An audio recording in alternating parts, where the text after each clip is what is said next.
केरल में आज से टोटल लॉकडाउन, 16 मई तक लागू रहेंगी सख्त पाबंदियां। पब्लिक ट्रांसपोर्ट रहेगा ठप, लेकिन आवश्यक सेवाओं में रहेगी छूट।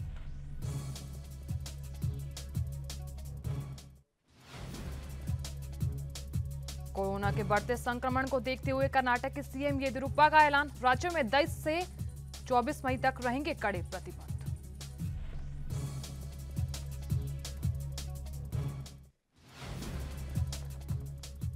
महाराष्ट्र में कोरोना से हाहाकार, 24 घंटों में 54,022 नए केस आए सामने, तो 898 लोगों ने गंवाई जान।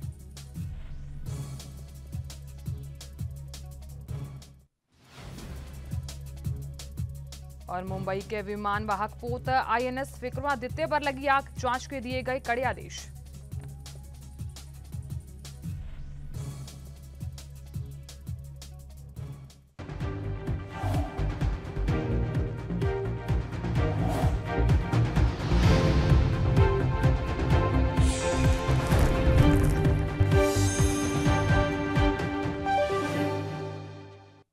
नमस्कार, एनबी न्यूज देख रहे हैं। यहाँ पर मैं हूं आपके साथ साधना बत्रा। बुलेटिन गाज बड़ी खबर के साथ करेंगे। कोरोना महामारी के समय जहां सब कुछ ठप पड़ा है, वहीं पेट्रोल डीजल महंगाई की नई बुलंदियों को छू रहा है। 5 राज्यों और केंद्र शासित प्रदेश में विधानसभा चुनाव खत्म होने के बाद से ही पेट्रोल डीजल के दाम बढ़ रहे हैं। 2 मई को पश्चिम बंगाल, तमिलनाडु, असम, केरल और पुडुचेरी समेत 5 राज्यों और केंद्र शासित प्रदेश में चुनाव के नतीजे घोषित हुए हैं और 4 मई से कीमतें बढ़ना शुरू हुई तो अब तक नहीं थमी है। बढ़ते डीजल पेट्रोल के दामों पर अंबाला के लोगों का क्या कुछ कहना है, आइए दिखाते हैं।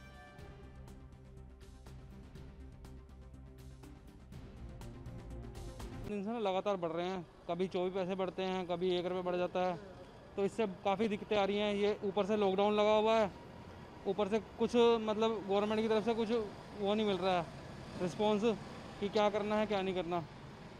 महंगाई बढ़ रही है, महंगाई बहुत बढ़ रही है। सब्जी के रेट बढ़े जा रहे हैं, काफ़ी कुछ मतलब इतना महंगा हो चुका है, अब समझ नहीं आ रहा क्या होगा आगे। गवर्नमेंट की कोई पॉलिसी नहीं है, जो गवर्नमेंट को एक पॉलिसी लानी चाहिए। लॉकडाउन होने के बाद भी और डीजल और पेट्रोल के रेट अंधाधुंध बढ़े जा रहे हैं, इससे आम आदमी पे महंगाई की मार बढ़ रही है, जो नहीं होनी चाहिए। और जो पहले हमारे पेट्रोल मान लो हम 300 रुपये में हमारी टंकी फुल होती थी, अब वो भी 100-150 300 रुपये में आधा पेट्रोल रह गया उसमें। तो गवर्नमेंट को हम तो यही कहना चाहेंगे कि वो इस तरफ ध्यान दे, जनता को भी देखे, अपने साथ साथ जनता को भी देखे। उधर छत्तीसगढ़ के बस्तर में टाइगर कहे जाने वाले महेंद्र कर्मा और दंतेवाड़ा विधायक देवती कर्मा के बेटे दीपक कर्मा की कोरोना संक्रमण के चलते मौत हो गई। बता दें कि दीपक कर्मा लंबे समय से रायपुर के एक निजी अस्पताल में इलाज के लिए भर्ती थे।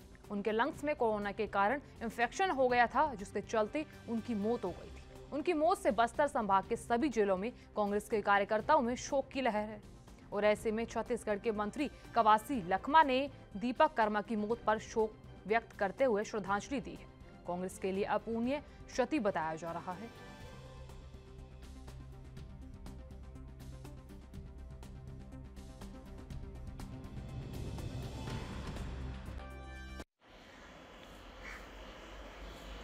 आज हमारे बस्तर के लिए बहुत दुखी की खबर है।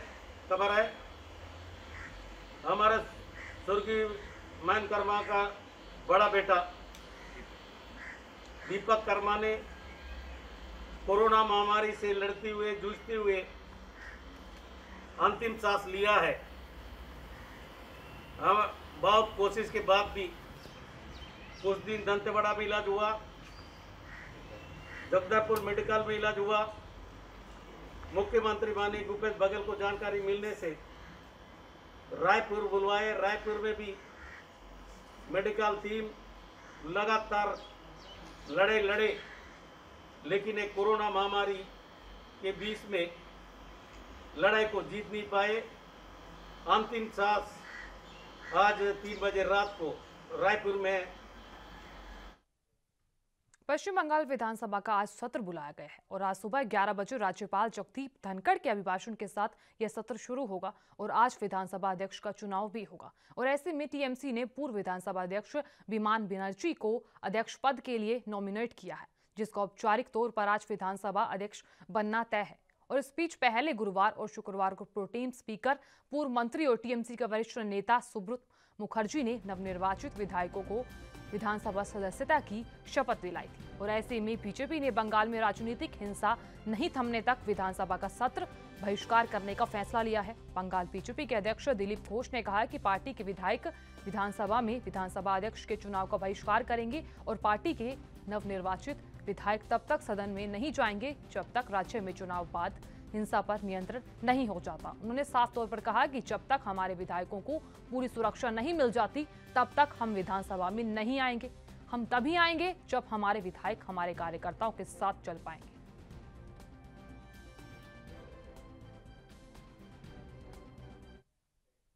और देश में कोरोना संक्रमण बेकाबू होता नजर आ रहा है और इसकी रफ्तार को थामने के लिए अब राज्य सरकारें लॉकडाउन की ओर बढ़ने लगी हैं। और अब फिर दक्षिणी राज्य केरल में कंप्लीट लॉकडाउन का बड़ा ऐलान कर दिया है। तो यहाँ मुख्यमंत्री पिनराई विजयन ने बताया कि केरल में 8 मई से 16 मई तक टोटल लॉकडाउन रहेगा और इस दौरान सिर्फ जरूरी सेवाएं ही चालू रहेंगी।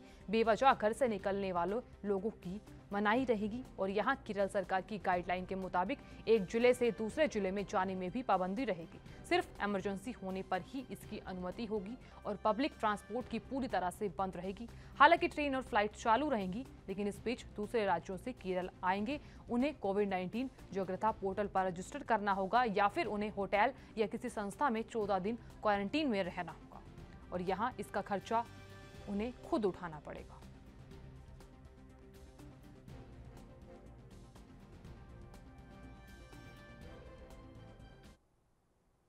और वहीं देश में कोरोना का कहर लगातार जारी है और फिलहाल 12 राज्यों में कोरोना वायरस के उपचाराधीन मरीजों की संख्या 1 लाख से अधिक है, जो बेहद ही चिंता का विषय है। और ऐसे में जबकि 7 राज्यों में यह संख्या 50,000 से 1 लाख के बीच में है।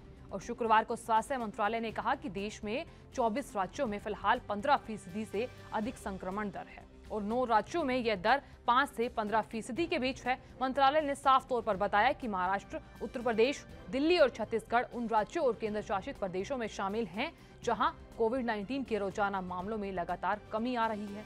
और देश में कोरोना संक्रमण से सबसे ज्यादा प्रभावित राज्य है महाराष्ट्र में पिछले 24 घंटों में कोरोना के 54,022 नए मामले दर्ज किए गए और इसी के साथ इस अवधि में 37,386 कोरोना संक्रमित ठीक हुए हैं और 898 मरीजों की मौत हुई है कोरोना से। राज्य में अब कोरोना के कुल मामले 49,96,758 हो गए हैं और इनमें से 42,65,326 लोग ठीक हो चुके हैं। वहीं 6,54,788 सक्रिय मामले हैं और प्रदेश में अब तक कोरोना के चलते कुल 74,413 लोगों की जान जा चुकी है।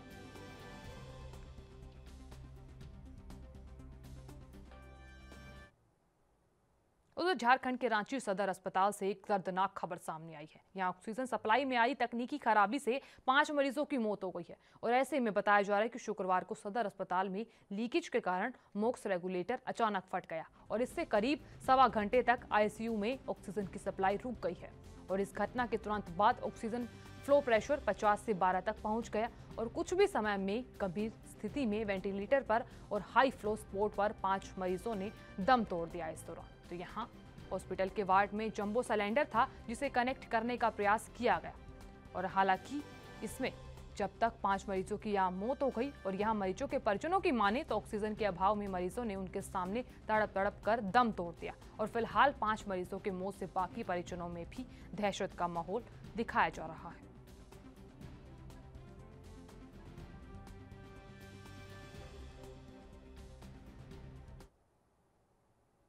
कुशीनगर जनपद में कोविड-19 के लगातार मामले बढ़ रहे हैं और शिकायतें भी लगातार बढ़ रही हैं और इसे लेकर जिलाधिकारी समीक्षा बैठक के दौरान काफी नाराज दिखे और लापरवाह अधिकारियों को जमकर फटकार लगाई गई। उन्होंने फर्श पर लिटाकर हो रहे इलाज को लेकर भी अधिकारियों को फटकार लगाई और ऐसे में कंटेनमेंट जोन में एक व्यक्ति को नामित कर ड्यूटी लगाने को कहा गया और इसके अलावा जिलाधिकारी ने उन सभी अधिकारियों का वेतन रोकने का भी निर्देश दिया है जो ड्यूटी में नहीं आ रहे हैं। बता दें कि इस बैठक में जिलाधिकारी, मुख्य चिकित्सा अधिकारी और अपर पुलिस अधिकारी समेत कई बड़े अधिकारी मौजूद थे।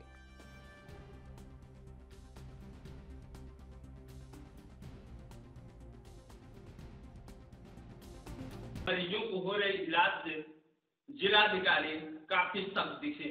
उन्होंने सीएमओ को इसके लिए फटकार भी लगाई और उन मरीजों को अलग जो है वार्डों में शिफ्ट किया गया, जहां उनकी बेहतर इलाज हो रही है। जिलाधिकारी के इस निर्णय से निश्चित ही जनपद में कोविड-19 के मामलों में कमी आएगी। अब देखना यह है कि जिलाधिकारी के इस दिशा निर्देश का मातहत या जो अधिकारी हैं कैसे अनुपालन करते हैं। कैमरामैन ईश्वर चंद के साथ गोविंद पटेल, ANB न्यूज, कुशीनगर। चलिए आपको सीधे बड़ी खबर की ओर ले चलते हैं और इस वक्त की अहम और बड़ी खबर तमिलनाडु से सामने आ रही है। तमिलनाडु में लॉकडाउन का ऐलान कर दिया गया है। तो यहाँ बढ़ते मामलों को देखते हुए तमिलनाडु में 10 से 24 मई तक संपूर्ण लॉकडाउन का बड़ा ऐलान कर दिया गया है। तो यहाँ सरकार का बड़ा फैसला सामने आया है, क्योंकि लगातार मामले बढ़ रहे हैं और ऐसे में कोरोना के बढ़ते मामलों को देखते हुए यह बड़ा फैसला लिया गया है। और तमिलनाडु में 24 घंटों में 26,465 नए केस सामने आए हैं। तो यहाँ कोरोना के बढ़ते मामलों को देखते हुए ये फैसला लिया गया है और यहाँ एक दिन में 197 मरीजों की मौत भी हुई है। तो लगातार मामले बढ़ रहे हैं और ऐसे में कई राज्यों ने लॉकडाउन का ऐलान कर दिया गया है और अब फिलहाल तमिलनाडु में भी लॉकडाउन का बड़ा ऐलान कर दिया गया है। तो यहाँ बढ़ते मामलों को देखते हुए 10 से 24 मई तक संपूर्ण लॉकडाउन रहेगा और ऐसे में कई राज्यों ने संपूर्ण लॉकडाउन की घोषणा भी कर दी है।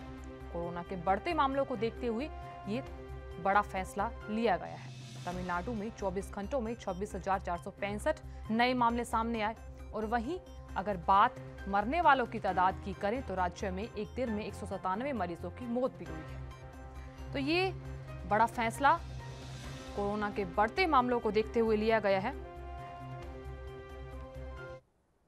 यूपी के बांदा में शासन के निर्देश पर पुलिस सक्रिय हो गई है। लॉकडाउन में बेवजह घूमने वालों पर पुलिस की निगाहें अब टेढ़ी हो गई हैं और यहां बांदा में अपर पुलिस अधीक्षक ने चेकिंग अभियान चलाया और इस दौरान बेवजह घूमने वाले बाइक सवारों की 400 गाड़ियों का चालान किया गया। तो बताया जा रहा है कि करीब 1 दर्जन लोगों के खिलाफ मुकदमा दर्ज किया गया है। बढ़ते मामलों को देखते हुए पुलिस प्रशासन बेहद सक्रिय है और सभी स्थानों पर पुलिस ने पैनी नजर बनाई हुई है।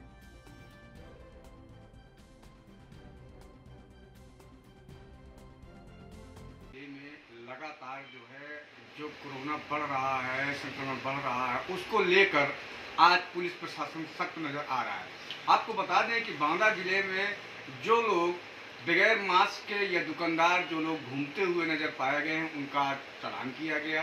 बांदा में कम से कम 400-450 लोगों का चालान किया गया। वहीं मैं बता दूं कि जिन दुकानदारों ने सोशल डिस्टेंसिंग का पालन नहीं किया उनके खिलाफ जो है चाबुक चला प्रशासन का। और बांदा जिले में लगातार जो कोरोना बढ़ रहा है, संक्रमण फैल रहा है, लगातार जो है कोरोना की महामारी जो बढ़ रही है उसको लेकर आज पुलिस प्रशासन सख्त। चलिए आपको सीधे बड़ी खबर की ओर ले चलते हैं और इस वक्त की अहम और बड़ी खबर तमाम दर्शकों को बता दें, मिजोरम में भी संपूर्ण लॉकडाउन का ऐलान कर दिया गया है। तो यहाँ बढ़ते मामलों को देखते हुए पहले तमिलनाडु में लॉकडाउन का ऐलान किया गया और अब फिलहाल मिजोरम में भी संपूर्ण लॉकडाउन का बड़ा ऐलान कर दिया गया है। कोरोना के बढ़ते मामलों को देखते हुए ये बड़ा फैसला लिया गया है। मिजोरम में लॉकडाउन का ऐलान कर दिया गया है। वहीं मिजोरम में 24 घंटों में 183 नए केस सामने आए हैं। तो यहाँ बड़ा फैसला लिया गया है। मिजोरम में भी संपूर्ण लॉकडाउन का बड़ा ऐलान कर दिया गया है। 10 मई की सुबह 4 बजे से 7 दिन का ये लॉकडाउन लगाया जाएगा। तो यहाँ 10 मई यानी कि परसों लॉकडाउन लगा दिया जाएगा और मिजोरम में 24 घंटों में 183 नए केस सामने आए हैं। तो ये बड़ा फैसला इसलिए लिया गया क्योंकि मामले बढ़ रहे हैं और ऐसे में ये बड़ा फैसला इसी के तहत लिया गया है।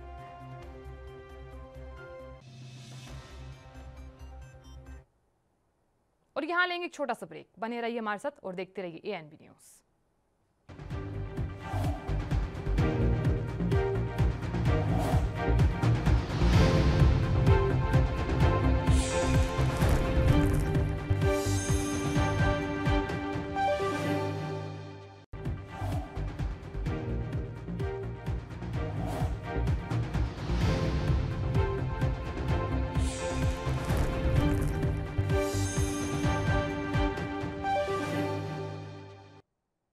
ब्रेक के बाद आप सभी का स्वागत है। चलिए खबरों में आगे बढ़ते हैं। पंजाब के श्री मुक्तसर साहिब में जिला प्रशासन के प्रयासों से बंद पड़े ऑक्सीजन प्लांट को फिर से खोल दिया गया है। साथ ही गेरन गैस प्राइवेट लिमिटेड ने लुबनावाली गांव को बंद कर दिया गया है। और यहां जिला उपायुक्त M.K. अरविंद कुमार ने जानकारी देते हुए कहा कि ये भूखंड दिसंबर 2012 से बंद था। तो doctor Ajay Setia MD paper mill की मदद से नवीनीकरण के बाद इस संयंत्र को फिर से चालू किया गया है। बता दें कि सेतिया पेपर मिल और जिला प्रशासन की एक तकनीकी टीम ने इस प्लांट को चालू करने के लिए पिछले 7 दिनों से 24 घंटे काम किया। गौरतलब है कि ये प्लांट प्रतिदिन लगभग 300 ऑक्सीजन सिलेंडर का उत्पादन कर सकता है। और साथ ही श्री मुक्तसर साहिब के उपायुक्त ने एक समिति बनाई है जो संयंत्र के उत्पादन और वितरण की निगरानी करेगी।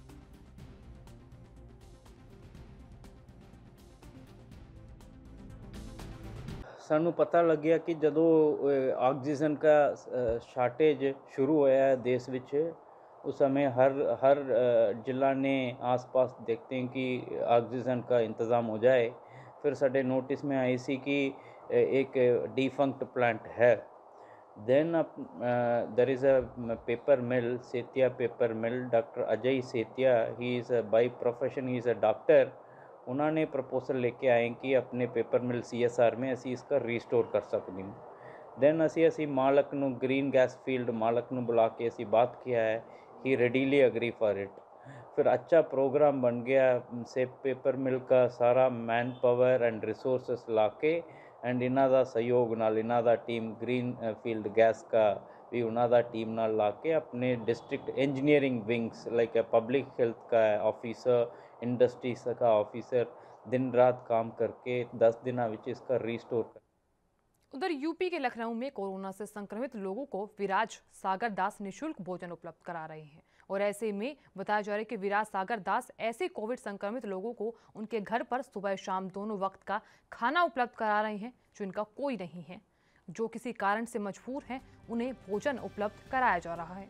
और ऐसे में विराज सागर दास ने लखनऊ में कोविड मरीजों के लिए दोनों वक्त का खाना उपलब्ध कराने की मुहिम शुरू कर रखी है। और इसमें कोविड मरीज को अपनी डिटेल उपलब्ध करानी होती है। इसके बाद ही उस कोविड पीड़ित जरूरतमंद को उसके घर पर खाना पहुंचाया जाता है। और बताया जा रहा है कि स्वर्गीय डॉक्टर अखिलेश दास फाउंडेशन जाड़े की जगह जगह अलाव की व्यवस्था करवाना हो, या फिर जानलेवा रोग कैंसर के प्रति लोगों को जागरूक करना हो, या फिर रक्तदान शिविरों की स्थापना हो, महिलाओं को आत्मरक्षा के लिए प्रशिक्षित करने के लिए वर्कशॉप का आयोजन करवाने के साथ ही बीमार घायल मरीजों को निःशुल्क एम्बुलेंस सेवा का संचालन भी किया जाता है।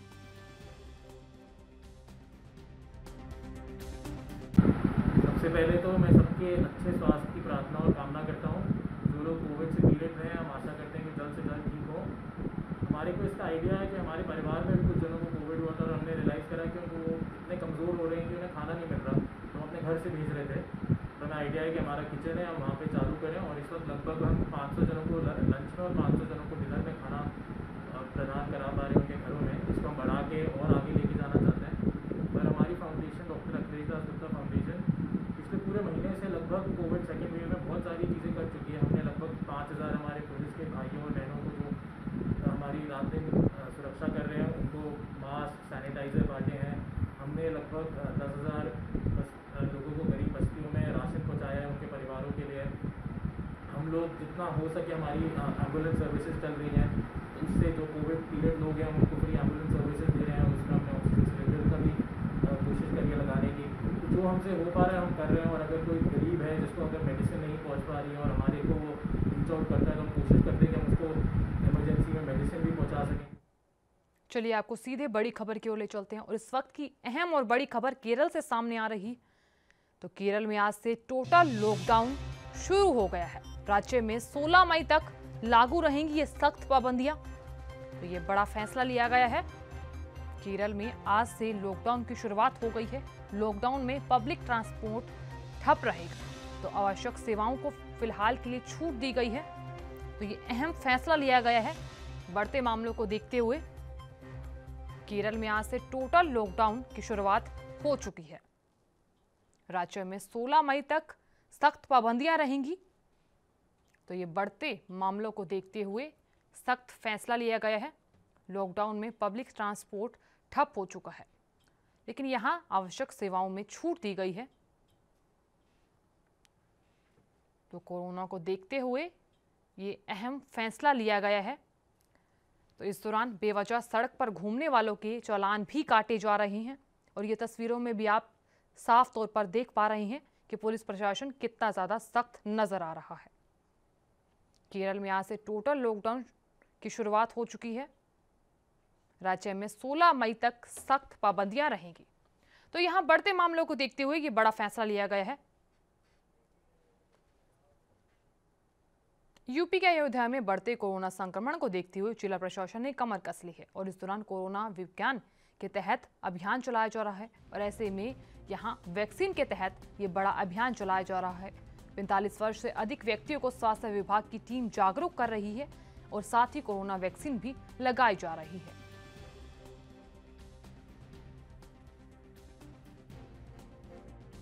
जगह जगह लोगों की निगरानी रखी जा रही है। जिस तरीके से अगर हम बात करें तो कोरोना का आंकड़ा रामनगरी अयोध्या में कुछ कम होता दिखाई पड़ रहा है, लेकिन अब देखने वाली बात होगी कि जिस तरीके से पंचायत चुनाव होने के बाद काउंटिंग हुई और काउंटिंग के बाद अब कोरोना के केसेस में कितनी बढ़ोतरी हो रही है, अब देखने वाली बात होगी। एक तरफ स्वास्थ्य विभाग लोगों को कोविड टेस्ट कर वैक्सीन लगाई जा रही है, लेकिन धर्मनगरी अयोध्या के लोगों को जिस तरीके से आज थी कि 1 मई से 18 वर्ष के ऊपर वाले लोगों को वैक्सीन दी जाएगी, लेकिन योगी सरकार ने जहां 9000 से ज्यादा केसेस है पहले वैक्सीनेशन करने के लिए वहां निर्देश दिए गए हैं। ऐसे में धर्मनगरी अयोध्या में 45 साल के ऊपर वाले लोगों को वैक्सीनेशन किया जा रहा है। लोगों को सोशल डिस्टेंसिंग के साथ साथ मास्क लगाने के लिए हिदायत दी जा रही है। वहीं धर्मनगरी अयोध्या में लॉकडाउन को लगाया गया है और इस तरीके से अगर हम बात करें चाहे मेडिकल स्टोर हो या मंडी। उधर छत्तीसगढ़ के जगदलपुर में सोशल मीडिया पर कोविड वैक्सीनेशन को लेकर भ्रामक जानकारी का दुष्प्रचार करने के मामले में पुलिस ने एक आरोपी को गिरफ्तार किया है। पुलिस ने आरोपी को गिरफ्तार कर जेल भेज दिया गया है। तो यहां बता दें कि महामारी के दौरान सोशल मीडिया पर भ्रामक जानकारी फैलाने वालों पर पुलिस लगातार नजर बनाए हुए है, जिसके चलते शहर के गंगानगर वार्ड में एक व्यक्ति द्वारा कोविड वैक्सीनेशन को लेकर भ्रामक तथ्य का दुष्प्रचार किया जा रहा था, जिस पर पुलिस ने कार्रवाई करते हुए आईपीसी की कई धाराओं के अंतर्गत अपराध पंजीबद्ध करते हुए आरोपी को जेल भेज दिया गया है।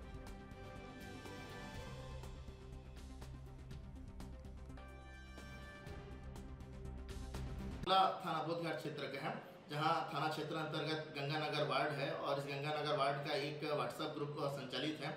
इस व्हाट्सएप ग्रुप में इस मामले के जो आरोपी हैं कैदू देवांगन, इनके द्वारा वर्तमान समय में शासन द्वारा संचालित कोरोना वैक्सीनेशन इस संबंध में भ्रामक तथ्य लेख कर जो है ग्रुप में प्रसारित किया जा रहा था और इसमें जो है वर्तमान समय में जो कोरोना वैक्सीनेशन किया जा रहा है इसमें जहर मिलाए जाने और उस वैक्सीनेशन को लगाने से लोगों की मृत्यु हो जाने के संबंध में भ्रामक तथ्य प्रसारित किया जा रहा था और इस संबंध में जिला प्रशासन की ओर से लिखित आवेदन थाना बोधघाट में प्रस्तुत किया गया है, जिसमें इस मामले के जो आरोपी हैं उनके विरुद्ध धारा 270 और 505(1) भारतीय दंड संहिता के अंतर्गत अपराध पंजीबद्ध कर अनुसंधान में लिया गया है और इस मामले में जो इसके आरोपी हैं उन्हें गिरफ्तार कर लिया गया है और उनसे जो है अपराधकारी उक्त मोबाइल को जो है जब्त कर लिया गया है और आरोपी को गिरफ्तार करने के पश्चात उन्हें न्यायिक रिमांड पर न्यायालय रवाना किया जा रहा है और यह मामला वर्तमान में